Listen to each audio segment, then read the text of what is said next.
that everything in the universe happens according to the grand plan.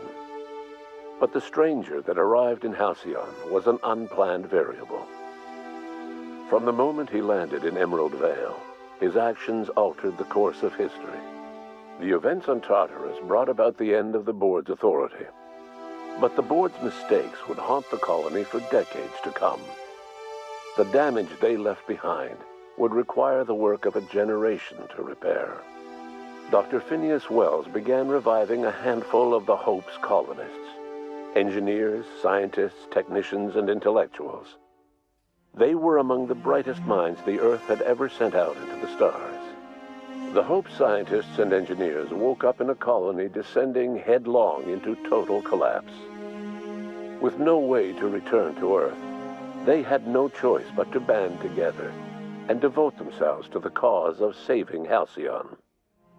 The people of Halcyon were nothing if not hardy.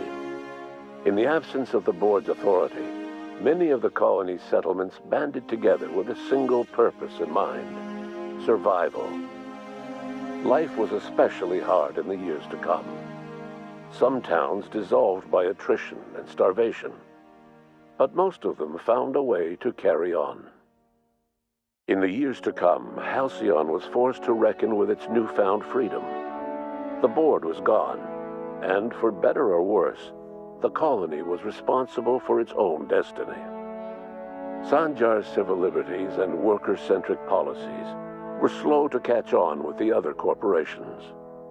But as Halcyon began its long, arduous journey toward recovery, many of Terra 2's smaller townships started adopting MSI's alternative corporate structure, and eventually became entirely self-sufficient.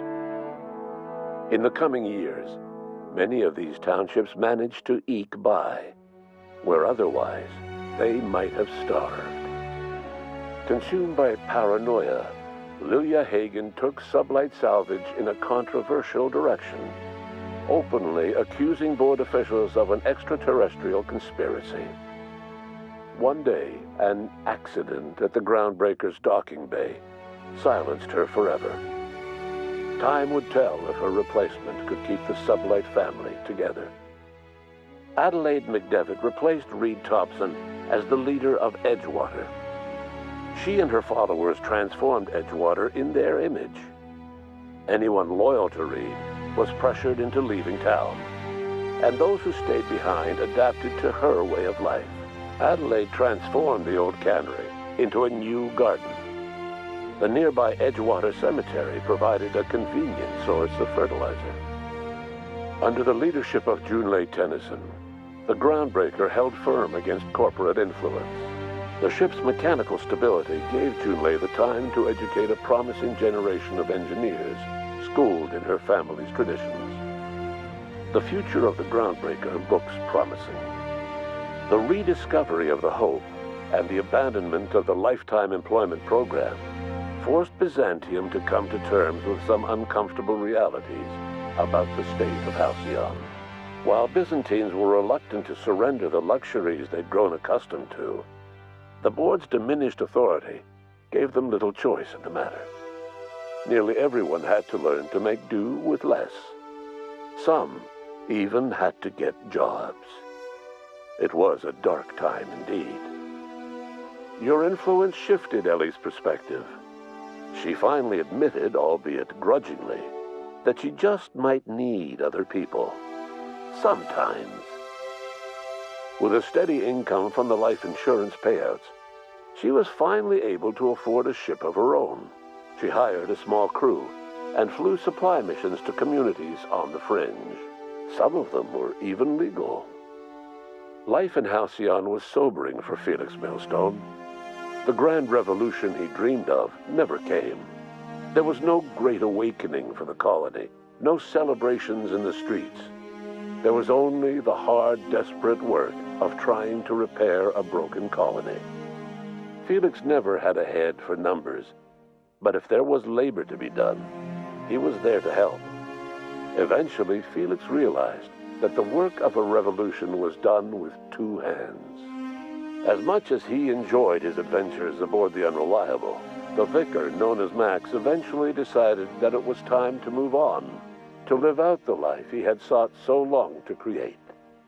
He knew there were many in the colony who carried burdens much worse than the ones he had struggled with, and he devoted himself to easing their suffering wherever he could. He only ever took up arms again to defend the defenseless. Unshackled from a lifetime of striving and fighting the universe and himself, Vicar Maximilian de Soto was finally at peace. Once the matter with the Hope colonists was resolved, Junlei bashfully asked Parvati if she'd like to join her permanently on the Groundbreaker, and Parvati enthusiastically, if somewhat awkwardly, agreed. The stories of her adventures spread across the colony, and Parvati soon found herself the center of attention. Having served as the engineer of a renowned spacecraft, tramp freighters and wildcat miners sought her out by name, and in no time, she was a fixture in the Groundbreaker's mechanical ecosystem. She and Junlei were never far apart. Nyoka returned to Monarch to take another crack at making a permanent life for herself. She formed the Charon Group, an MSI subsidiary of ragtag survivalists and wilderness experts. Anyone in need of a guide, or just looking to throw back a beer and swap stories, could find her camping on the trail or clearing an infestation. The SAM unit that accompanied you spread awareness of the product line's superior sanitation and maintenance capabilities across what was left of the colony. This led to a boost in SAM unit sales. Did you know that SAM units are the longest-lasting, toughest-acting cleaning solution in Halcyon? Minister Clark was released from house arrest, and his contact with you gave him a sense of renewed purpose and vigor. Once it became clear that no help would be coming from Earth, he threw his considerable efforts and talents into helping Halcyon manage the crisis before it. As for Dr. Phineas Wells, he spent his remaining years in his orbital lab. He eventually came to terms with his own past and was able to forgive the mistakes of his younger self by devoting his remaining years to serving the colony. Dr. Wells was able to revive many more scientists and engineers than he first expected, thanks to the additional batch of chemicals you stole from the ministry. Wells never forgot about the human lives that were lost in acquiring these chemicals. In the end, Dr. Wells was able to save every scientist and engineer aboard the Hope. Over the next decade, nearly all of the Hope's remaining colonists were successfully revived. Halcyon saw a period of rapid technological and scientific advancement. Breakthroughs in dietary supplements saved the colony from starvation. Geoengineering projects and social reforms began to change the structure and character of the colony. Dr. Wells laid the groundwork for the project to save the colony, but he would never live to see the fruits of his labor. He passed away a few years later. His work was carried on by the scientists and engineers he revived. Today, Halcyon has stabilized. The people of the colony work hard to adapt to their new circumstances. Nearby colonies send aid and supplies.